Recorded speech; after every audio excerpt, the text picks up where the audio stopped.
Hola, ¿qué tal? Muy buen día. Bienvenidos a nuestra reunión virtual nuevamente, ya que pues ahora sí, gracias a Dios nos podemos volver a reunir en forma presencial. Si de todas maneras por alguna razón no pudiste asistir esta mañana, pues por lo menos tenemos este medio electrónico para pues no perder tanto el hilo de nuestro estudio del libro de Josué. Y pues vamos a entrar directo de lleno al tema y como hemos estado estudiando con la nación de Israel y todo lo que vivieron, todo lo que Dios hizo con ellos, también aprendemos muchas cosas nosotros. Y hablando del mundo actual, del lugar en donde vivimos nosotros, muchas veces como cristianos tenemos la tendencia de enamorarnos de algunas ideas como frases muy, vamos a decir, cristianoides, ¿no? De todo lo puedo en Cristo que me fortalece, ¿no? O frases como si Dios es por nosotros, ¿quién contra nosotros? O por qué no vamos a ser más que vencedores en Cristo. Y esto en realidad, obviamente son versículos de la Biblia, pero tenemos el peligro de sacarlos de contexto y poderlo enfocar de una forma que no es lo que dice ese versículo, ¿no? En el mundo en el que vivimos, en donde todo está enfocado en nosotros mismos, en que nosotros podemos todo y el objetivo de todo es nuestra felicidad, estas ideas pueden ser atractivas porque si yo tengo en mí, como enseña normalmente el mundo, todo lo que necesito y yo soy el enfoque de absolutamente todo, imagínate cuánto más puedo lograr si Dios está de mi lado. O sea, no estoy diciendo que Dios no nos fortalece, no estoy diciendo que con el poder de Dios no somos más que vencedores y podemos ganarle al pecado y a nuestra carne. Pero es interesante entender que estos pasajes siempre están en el contexto del propósito de Dios, de lo que Dios quiere para nuestras vidas. Por ejemplo, Pablo, en cuando está escribiendo a los filipenses, en el capítulo 4 y versículo 13, está escribiendo desde la cárcel. Y está hablando de que todo lo que ha tenido que pasar por causa del Evangelio, todo lo que ha tenido que sufrir, está hablando de que él sabe vivir en abundancia, sabe vivir con escasez, y Dios es quien le da la fuerza para pasar todas las cosas que necesitaba pasar para que sucediera lo que Dios le había encargado. Por otro lado, en Romanos 8, cuando está hablando de que somos más que vencedores, también está hablando de que hemos sido llamados conforme a su propósito. Y dice en el mismo capítulo, por causa de ti somos muertos todo el tiempo, somos contados como oveja de matadero. Entonces está animando a los romanos a que debemos de vivir por el Espíritu, controlados por el Espíritu, y pase lo que pase, nadie nos podrá separar del amor de Dios. Pero estaba hablando de todos estos sufrimientos. Entonces, nunca habla de que Dios está con nosotros para que nos ayude en nuestros proyectos y ganemos todas las batallas que enfrentemos en nuestra vida. Porque si no, pensaríamos entonces que todas las medallas de las Olimpiadas, todas las medallas de oro, pues serían para los hijos de Dios, porque pues nadie les podría ganar. O todas las personas más ricas del mundo, pues serían hijos de Dios porque sus negocios van de forma increíble y vencen a todos los que tienen de competencia. Repito, no es que Dios no nos ayude, solamente tenemos que entender que nuestros proyectos no son el enfoque de Dios. Y eso es algo que vamos a aprender en este pasaje, en esta mañana. Nuestro pasaje estamos estudiando Josué. Ya vimos cómo Josué es el nuevo líder y los va a llevar a esta conquista de la tierra prometida. Y de una forma milagrosa Dios detiene el Jordán para que crucen. Y entonces parece un poquito que lo estamos haciendo de emoción, ¿no? Como que ya casi llegamos a lo bueno, ya casi llegamos a las batallas y a las victorias padrísimas que Dios tiene para la nación. Pero la preparación de la nación para lo que venía era casi tan importante como las mismas batallas. Es como el entrenamiento de cualquier deporte. Si tú no entrenas, es casi seguro que vas a perder el partido. Si no estás preparado para lo que viene, vas a perder. Entonces, podemos ver que los israelitas llevaban 40 años de entrenamiento, 40 años en el desierto. Habían tenido malos ejemplos para aprender y ahora estaban empezando a seguir un buen ejemplo, y es precisamente lo que nos toca ver esta mañana. Es esta última lección antes de empezar las batallas. Y aunque sea la última lección antes de empezar las batallas, sabemos que la vida, ¿no? Las lecciones, en la vida las lecciones nunca terminan. Entonces, te pido que me acompañes a leer. Vamos a leer Josué, capítulo 5, y vamos a leer solamente del 13 al 15. Dice así la palabra de Dios. Estando Josué cerca de Jericó, alzó sus ojos y vio a un varón que estaba delante de él, el cual tenía una espada desenvainada en su mano. Y Josué, yendo hacia él, le dijo: ¿Eres de los nuestros o de nuestros enemigos? Él respondió: No, mas como príncipe del ejército de Jehová he venido ahora. Entonces Josué, postrándose sobre su rostro en tierra, le adoró y le dijo: ¿Qué dice mi señor a su siervo? Y el príncipe del ejército de Jehová respondió a Josué: Quita el calzado de tus pies, porque el lugar donde estás es santo. Y Josué así lo hizo. Hasta ahí vamos a leer esta mañana. Padre Santo, te quiero pedir esta mañana, primero que nada, muchísimas gracias porque pues ya nos podemos volver a reunir. Padre, te pido por favor que tú tomes el control de pues, todas nuestras emociones, todos nuestros pensamientos, todos los temores que pueden estar pasando, Señor, en esta mañana por la situación de este virus y de la pandemia, Señor. Padre, confiamos en que tú estás en control de todas las cosas y que esto también tiene un propósito para ti, Señor, y para tus planes y para tu reino. Te pido por favor que lo entendamos y específicamente esta mañana te pido que estés moviendo, que tu espíritu esté moviendo entre nosotros, que toques nuestro corazón, que nos animes a ajustarnos a lo que tú mandas, Señor, y que podamos así cumplir tu propósito para nuestras vidas, Señor. Te pido por todo esto en el nombre de Jesús. Amén. Muy bien. Aunque solamente son 3 versículos, creo que son 3 versículos muy importantes y como son 3 versículos vamos a aprender 3 cosas. Y primero que nada, en esta situación que Josué se le presenta, vemos que se topa con un varón que tiene una espada desenvainada. Entonces lo primero que Josué hace es que va a identificar los bandos, los equipos correctamente.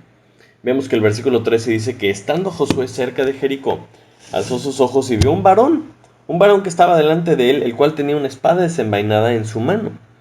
Entonces, la palabra de Dios dice que era un varón, o sea, no era un extraterrestre, no era un ser angelical que no supiera qué era, que brillaba, no, sino que era alguien que parecía una persona normal, era un varón.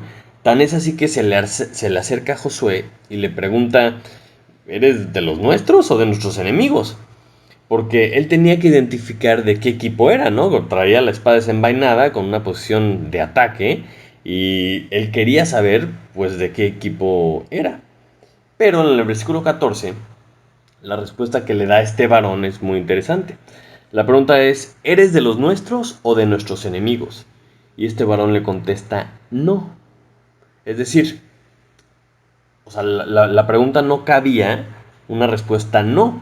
Era una u otra lo que Josué estaba preguntando, pero el varón le contesta no. O sea, ni A ni B. Mas como el príncipe del ejército de Jehová he venido. O sea, yo no estoy en tu equipo ni tampoco estoy en el equipo de los demás. O sea, yo soy el capitán del equipo.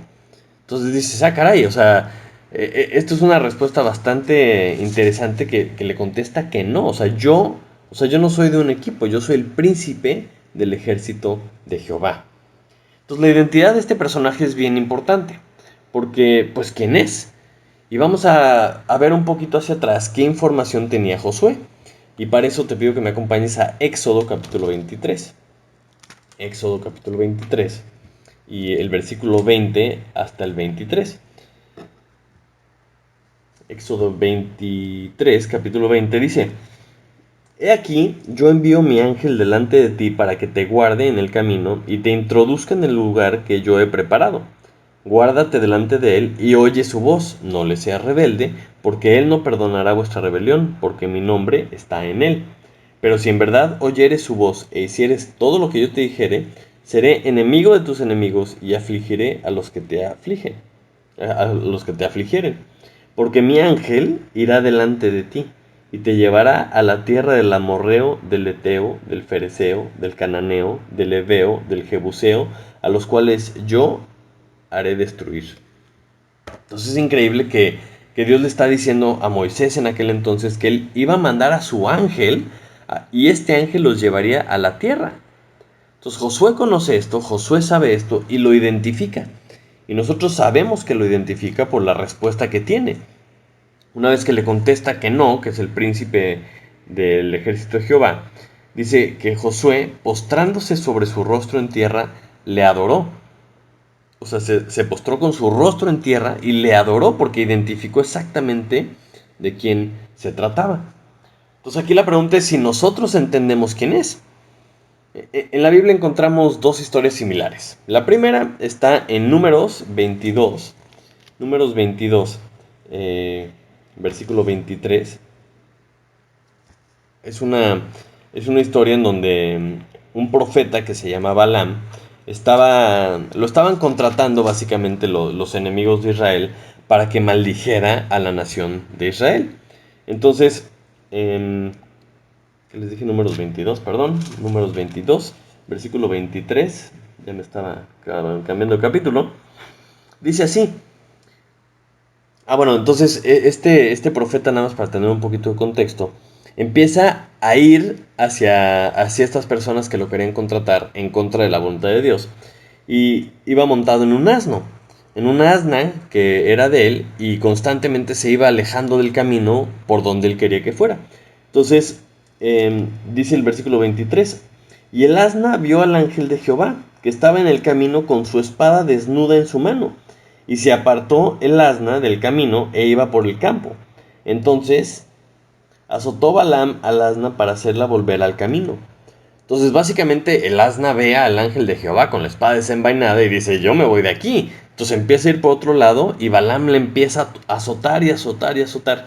Y total, le termina hablando el asna y dice, oye, ¿por qué me estás pegando? ¿No? O sea, yo nunca he hecho este tipo de comportamiento, lo estoy haciendo por una razón. Y más adelante el versículo 32 dice, y el ángel de Jehová le dijo, ¿por qué has azotado a tu asna hasta estas 3 veces?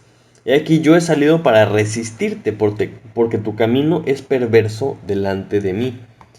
Entonces, el ángel de Jehová, con la espada desenvainada, sale a confrontar al profeta Balaam porque su camino era perverso delante de Jehová.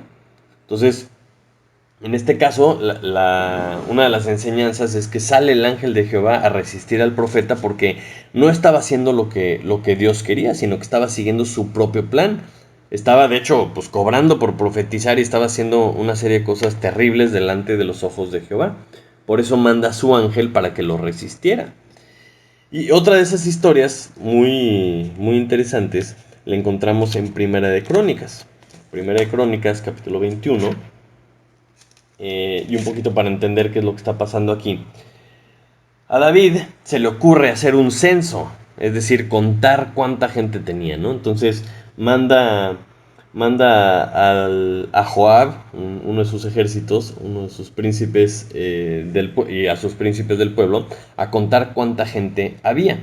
Pero fíjate qué interesante lo que dice 1 Crónicas 21, capítulo 1. Dice, pero Satanás se levantó contra Israel e incitó a David a que hiciese censo de Israel.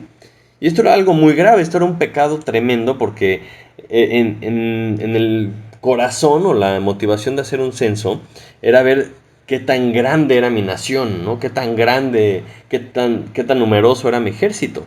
Y entonces podías poner tu confianza en eso y desviar tu confianza de Dios.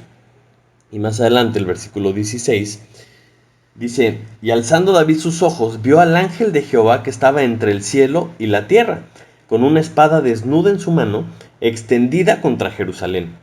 Entonces David y los ancianos se postraron sobre sus rostros cubiertos en cilicio. Y dijo David a Dios, ¿no soy yo el que hizo contar el pueblo? Yo mismo soy el que pequé, ciertamente he hecho mal. Pero estas ovejas, ¿qué han hecho? Jehová, Dios mío, sea ahora tu mano contra mí, contra la casa de mi padre, y no venga la peste sobre tu pueblo. Porque está reconociendo que él fue el que pecó, que tuviera misericordia. Entonces volvemos a ver a este ángel de Jehová, ahora está, no sé si flotando, ¿verdad?, entre el cielo y la tierra, otra vez con la espada desenvainada, confrontando a David porque estaba haciendo algo malo delante de Dios. Estaba poniendo su confianza en su gente y en la multitud en vez de confiar en Dios. Entonces, cuando no entendemos que la voluntad que manda es la voluntad de Dios y que no entendemos que Dios es el que manda, vemos que de repente aparece este ángel y confronta al personaje para que sepan, no, a ver, ubícate, ¿quién manda? Pues quien manda es Dios. Entonces, a lo mejor podemos pensar, bueno, entonces, ¿quién es este ángel? Si regresamos a nuestro pasaje de Josué, dice que era un varón y él se identifica como el príncipe del ejército de Jehová.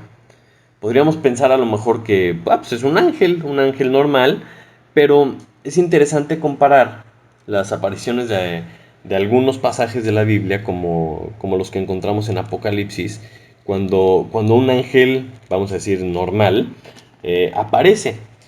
Uno muy interesante es en Apocalipsis 19:9.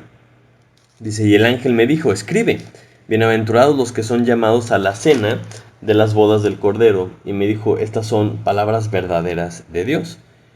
Y yo me postré a sus pies para adorarle.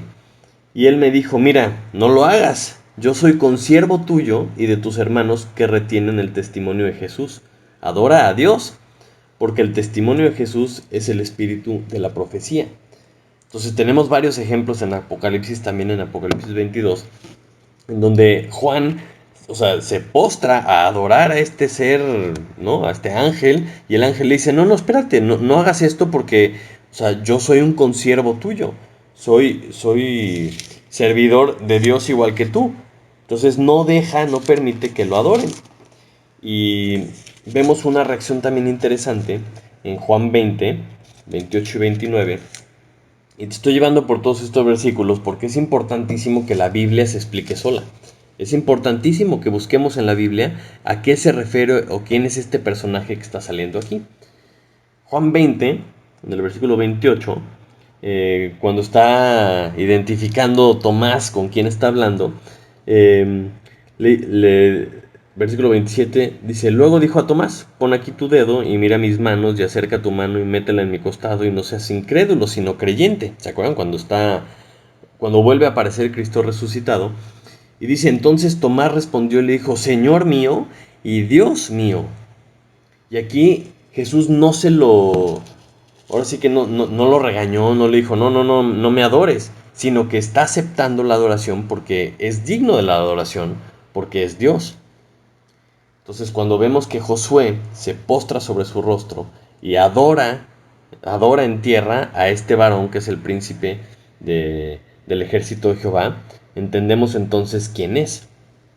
Y este ángel es el verbo.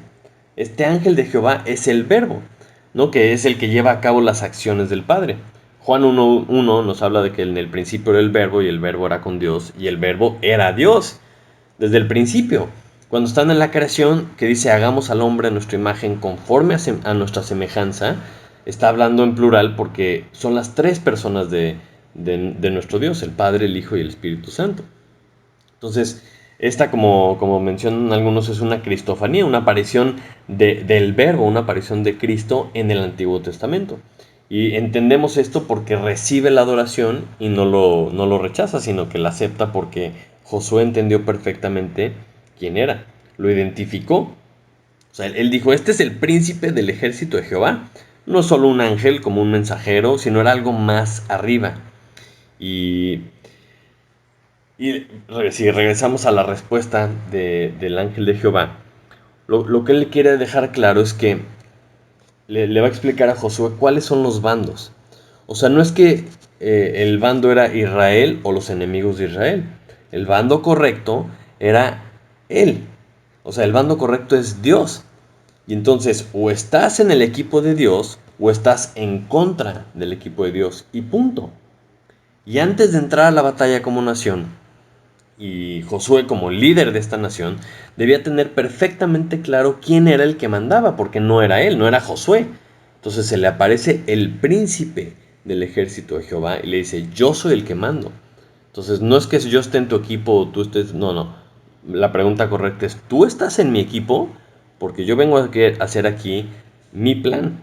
Entonces, La segunda cosa que aprendemos después de que tenemos claro quiénes eran los equipos, es el equipo de Dios y todos los demás. Josué también vemos que tiene la actitud correcta. Porque una vez que identifica quién es el capitán, quién es el general, este príncipe del ejército, en el versículo 14 vemos que con su rostro en tierra le adoró. O sea, lo que está haciendo Josué aquí es reconocer que él es Dios, y esa es la actitud correcta. Como dice la palabra de Dios, él busca verdaderos adoradores que le adoren en espíritu y en verdad. Y esta actitud la vemos en muchos personajes. Personajes muy importantes, personajes muy famosos en la Biblia, como el profeta Samuel. Cuando empieza a escuchar la voz de Dios y él se confunde y va con su maestro Elí y le dice, sí, dime, ¿qué te puedo servir? Y ahí como la segunda o tercera vez le dice su maestro, bueno, la siguiente vez que escuches la voz, contéstale porque te está hablando Dios. Y eso lo encontramos en 1 Samuel capítulo 3. Dice, y vino Jehová y se paró y llamó como las otras veces, Samuel, Samuel. Entonces Samuel dijo, habla, porque tu siervo oye. Y esa es la actitud correcta. Habla, Señor, porque tu siervo, o sea, yo soy tu siervo y te estoy escuchando. Lo mismo Isaías. En el capítulo 6 dice, después oí la voz del Señor que decía, ¿a quién enviaré? ¿Y quién irá por nosotros? Entonces respondí yo, heme aquí, envíame a mí. O sea, yo identifico que es Dios y aquí estoy a tus órdenes para servirte. En el Nuevo Testamento vemos la misma reacción con Pablo, con Saulo, en Hechos capítulo 9. Dice, él temblando y temeroso dijo, Señor, ¿qué quieres que yo haga? Y entonces el Señor le dijo, levántate y entra en la ciudad y se te dirá lo que debes de hacer. Entonces todos estos personajes tienen en común la misma respuesta que hizo Josué. Postrados, adorando, reconociendo que están delante de Dios. Y después que dicen, dime qué quieres que haga. Dime cuál es tu voluntad para que yo la haga. Entonces, imagínate que llegas al primer día de tu trabajo, acabas de ser contratado como un asistente en una empresa y te están dando el tour por la empresa y de repente te topas con el dueño del negocio, que es el jefe de todos, y la reacción menos lógica o sea, de una persona así como el asistente sería hablarle al jefe y decirle, ¡ay, qué bueno que te veo! Fíjese que tengo algunas sugerencias de cómo debes de tratar al sindicato y cómo debes de tratar a los proveedores. Y por cierto, el logo de la tienda está bastante feo. Yo lo hubiera hecho un poco diferente, le hubiera puesto un poco de verde en vez de azul. Pues obviamente no. Obviamente no vas a reaccionar así. O sea, si tú eres el que está siendo beneficiado por este trabajo y te topas con el dueño de la empresa, como que más bien la reacción correcta sería, ay, hola señor, ¿qué tal? Mucho gusto. Oiga, gracias por la oportunidad que me están dando. Estoy aquí para servirle, lo que sea para ayudarle. Vengo a dar mi mejor esfuerzo. Usted diga y cuente conmigo para lo que sea. Gracias nuevamente. Y no es decir que estamos haciéndole la barba al jefe, sino que es un verdadero agradecimiento. Decir, híjole, pues este señor, directa o indirectamente, es el que me está dando este trabajo, entonces tomas esa actitud. Entonces, cuando vemos, obviamente a una escala muy diferente y mucho más importante, a Josué delante del príncipe del ejército de Jehová, pues vemos que toma la actitud correcta, decir, tú eres el que manda, postrado sobre su rostro en tierra, adorándole, pidiéndole instrucciones, diciendo, tú manda, dime lo que quieres que haga y para eso estoy. Y una vez que dice esto, entonces vemos en el versículo 15 que le dice otra cosa, le pide otra cosa adicional. Dice el versículo 15 del capítulo 5 de Josué. Y el príncipe del ejército de Jehová respondió a Josué, quita el calzado de tus pies, porque el lugar donde estás es santo.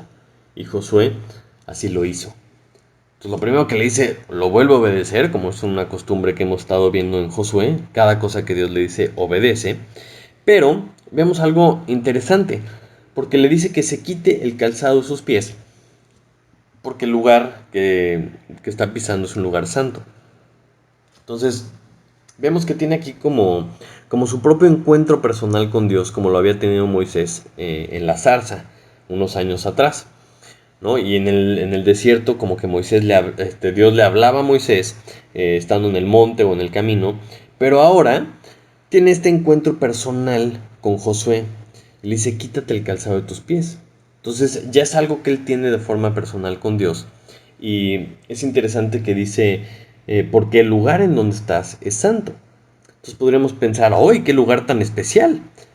Pero lo importante, lo que tenemos que entender, es que lo que lo hacía santo es que lo estuviera pisando el príncipe del ejército de Jehová. Porque lo que Dios toca es santo, es decir, es apartado para sus propósitos. Si pensamos un poco hacia atrás en la historia, cuando Adán y Eva pecan y la tierra recibe la maldición por este pecado, tiene mucha lógica el que Dios no puede estar tocando algo sucio, no puede estar tocando algo inmundo. Entonces el hecho de que Dios esté parado físicamente en un lugar, pues obviamente tenía que santificar ese lugar.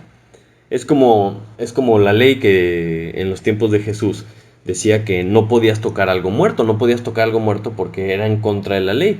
Y la Biblia nos dice que Jesús cumplió toda la ley. Por eso cuando Jesús se acercaba y tocaba a una persona muerta, instantáneamente dejaba de estar muerta porque no podía romper la ley. Entonces cuando toca a las personas que resucitó, que les regresó la vida, como quien dice Jesús, era porque estaba cumpliendo la ley. Entonces este ángel de Jehová, en donde toca, en donde pisa, era un lugar santo, porque lo que él toca se vuelve santo. Pero además, si entendemos que el pasaje que leímos ahorita de Éxodo, que el ángel les iba a marcar el camino por donde Josué y toda la nación tenían que seguir, lo que les está diciendo es, para que tú me puedas seguir, debes de andar en santidad, porque mis caminos son santos, mis propósitos son santos, incluso la misma tierra que pisan mis pies ahora es santa. Y esto es algo muy interesante porque una vez que ellos habían sido rescatados de la esclavitud de Egipto y tenían que comenzar este nuevo andar, a caminar con Dios, con toda la nación de Israel vemos dos tipos de caminar. Los primeros 40 años en el desierto, su forma de caminar fue vagando. Estaban en el desierto. O sea, ya habían sido rescatados de la esclavitud de Egipto, pero no estaban llegando a ningún lado. Estuvieron dando vueltas 40 años. ¿Por qué? Porque desobedecieron a Dios y porque no le creyeron. Estaban en desobediencia y en incredulidad. Por eso esa generación tuvo que morir para que viniera la siguiente generación y Dios les está enseñando cómo es que quiere que ellos estén andando. Cómo deben andar para que puedan conquistar la tierra. Habíamos visto las semanas anteriores que tenían que tener fe, tenían que creer lo que Dios dijera, tenían que obedecer todo lo que Él mandara, y ahora tenemos un nuevo elemento que es la santidad. Entonces, no era solamente que ya no estuvieran en Egipto, ya somos libres de Egipto y ya, sino que lo que Dios quería era cumplir sus propósitos para la nación.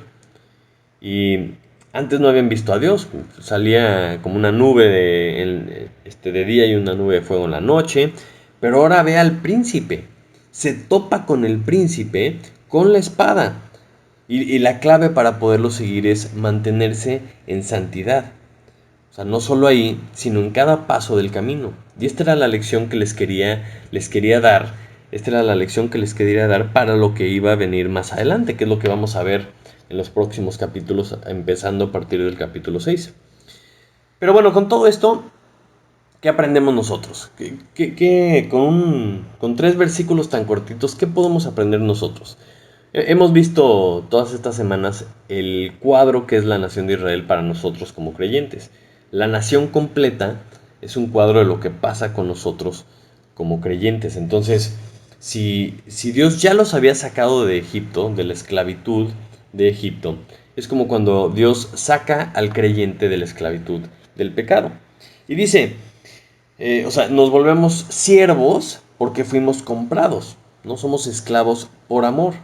Antes éramos esclavos del pecado y ahora somos esclavos de Cristo. Y a lo mejor muchas veces escuchamos este tipo de lenguaje y no nos gusta que estas sean las dos opciones que nos presenta la Biblia, pero verdaderamente son las dos únicas opciones que tenemos.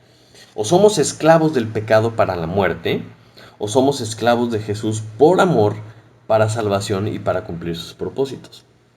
Qué contrariado está esto a lo que enseña el mundo, ¿no? esa falsa libertad, ese engaño de Satanás que siempre nos ha querido engañar a que pensemos que podemos ser libres entre comillas. Es decir, que nosotros podamos ser nuestros propios jefes. Pero tenemos que entender que Dios no lo hizo así.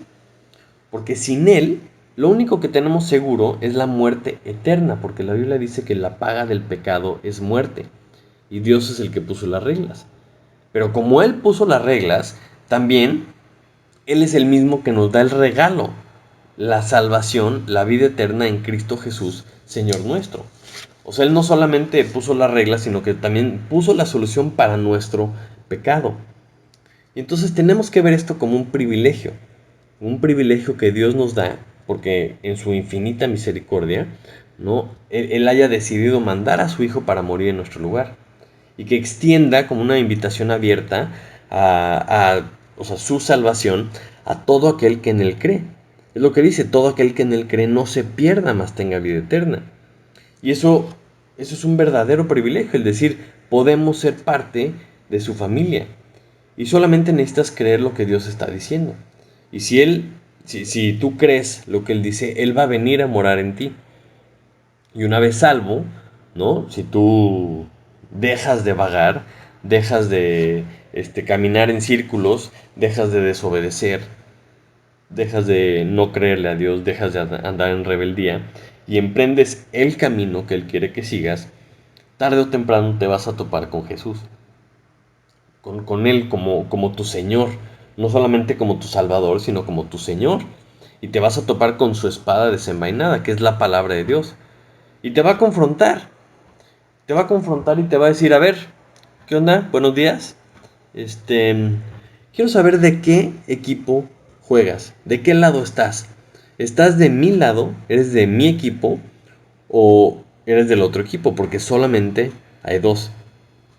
Entonces, muchas veces andamos por la vida deseando que Dios nos ayude en nuestros asuntos, ¿no? Queremos tener un aliado.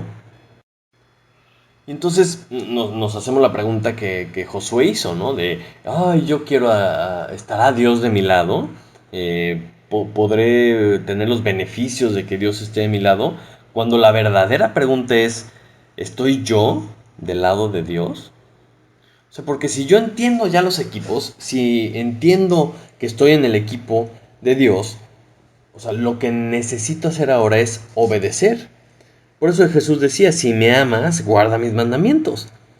Y esa es la mejor forma de mostrar nuestra adoración a Dios. Es la obediencia. Porque entonces estás entendiendo quién manda.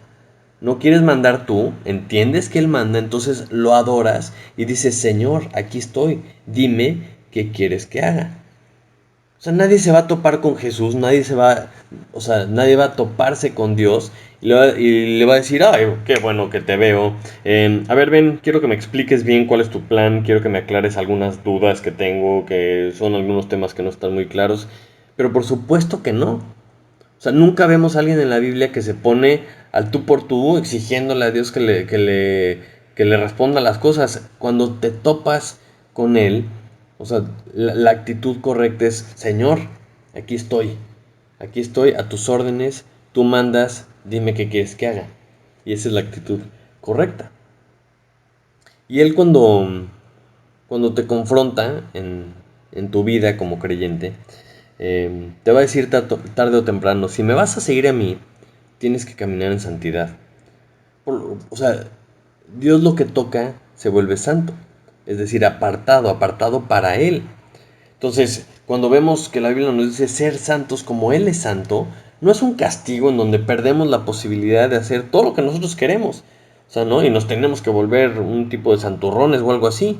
No, sino que Dios tiene una razón para apartarnos, para separarnos y ser parte de su plan, ser parte de su familia como sus hijos y entonces así cumplir nuestro propósito en Él. O sea, esa es la reacción que Él quiere, Señor. O sea, ¿qué quieres que yo haga? O sea, tú me salvaste, veniste a morar en mí y si ya me tocaste soy santo, soy apartado para ti. ¿Qué quieres que yo haga? Si regresamos a lo que vemos con la nación de Israel, la promesa de Dios era que pudieran poseer la tierra y poder llegar tarde o temprano a tener ese reposo que tuvieran en dónde crecer, en dónde vivir. Pero para que eso sucediera, se venía una guerra tremenda, una guerra que duraría varios años hasta que la conquistaran toda y entonces pudieran tener ese reposo inicial, que no era el final, pero el reposo inicial. Entonces nosotros, cuando vemos este tipo de lecciones, los que seguimos a Jesús, tenemos la promesa de la vida eterna. Pero mientras seguimos en esta tierra, tenemos una guerra por delante. Tenemos una tarea que Dios nos ha dejado de hacer discípulos. Nos dice que estemos firmes, que estemos velando. Y todo esto no se puede si no caminamos en santidad. Si caminamos en santidad, si entendemos quién manda, si estamos dispuestos a obedecer, ahora sí todo lo que decía Pablo en Romanos y en Filipenses, ahora sí aplica. Somos más que vencedores. ¿Por qué? Porque podemos vencer la carne, podemos vencer nuestro pecado, podemos vencer a principados y potestades y a todo lo que se ponga enfrente de nosotros que va en contra de los propósitos de Dios. Ahora sí, tenemos todo lo que tenemos todo lo que necesitamos tener para vencer, para lograr hacer los propósitos de Dios. Ahora sí, todo lo puedo en Cristo que me fortalece, porque Él nos da todo lo que necesitamos para cumplir su plan. Y eso es lo que tenemos que entender, eso es lo que tenemos que aprender. Si estamos en esta vida, si somos creyentes y reconocemos a Jesús como nuestro Señor, entonces tenemos que obedecerlo. Tenemos que seguirlo, tenemos que andar en santidad, tenemos que motivarnos para cumplir lo que Él nos ha mandado hacer mientras estemos aquí, para que algún día, cuando Él nos llame a su presencia o cuando Él regrese, entonces sí tengamos ese descanso eterno que Él nos ha prometido. Entonces esa es la motivación, eso es lo que Dios nos exhorta a hacer, que sigamos y que nos animemos unos a otros a decir estas cosas. Porque si no hacemos esto, vamos a estar como Israel vagando en el desierto, sin cumplir los propósitos de Dios, sin crecer espiritualmente, sin hacer discípulos, sin que nuestra vida valga la pena. Entonces vamos a orar. Padre Santo, te damos muchísimas gracias por estas lecciones que nos dejas, Señor. Gracias porque a veces simplemente 3 versículos nos pueden enseñar tantas cosas, Señor. Te pido por favor que podamos tener un encuentro contigo, Señor, que podamos ser confrontados por ti, por tu palabra, que nos haga pensar, Señor, estamos avanzando hacia tus propósitos, estamos viviendo de la forma que tú quieres que vivamos para que nos puedas usar, Señor. Estamos viviendo como unos hijos tuyos apartados para tus propósitos, Señor. O seguimos pensando en nuestros propósitos, seguimos pensando en las cosas que nosotros queremos, Señor. Te pido por favor que tu voluntad, que tus propósitos sea lo que nos motive, Señor, a despertarnos cada día, a apartarnos del pecado, Señor, a ser santos para ti, Señor. Que podamos cumplir ese propósito, Señor. Te pido por favor que eso sea lo que nos motive y pues podamos hacer una diferencia en un mundo que tanto te necesita, Señor. Tanta gente que está tragándose las mentiras del mundo, Señor, lo que están enseñando, que están muertos de miedo, Señor, esperanzados en soluciones temporales, Señor, y tú eres el único que tiene soluciones eternas, Señor. Te pido por favor que verdaderamente pongas en nuestro corazón ese deseo de salir, de hablar de ti, Señor, de engrandecer tu reino para que la gente te conozca, que entienda las dos opciones que tenemos: o somos esclavos del pecado para muerte, o somos esclavos tuyos en amor para todos tus propósitos, Señor. Te pido que esta iglesia, Señor, en la que tú nos has puesto, se mueva con esto en el corazón, que tú despiertes nuestro espíritu, Señor, para hacer tus propósitos. Y te lo pido en el nombre de Jesús. Amén. Amén. Pues muchísimas gracias. Espero que tengas una excelente semana. Hay que pues seguir haciendo caso a las normas, a las leyes y todo lo que nos dice el gobierno, pero sobre todo no hay que tener miedo, hay que estar confiados en Dios, hay que hacer lo que nos corresponde y hay que predicar para que la gente no tenga miedo. Espero que estés muy bien y si Dios quiere nos podemos ver pronto. Que Dios te bendiga.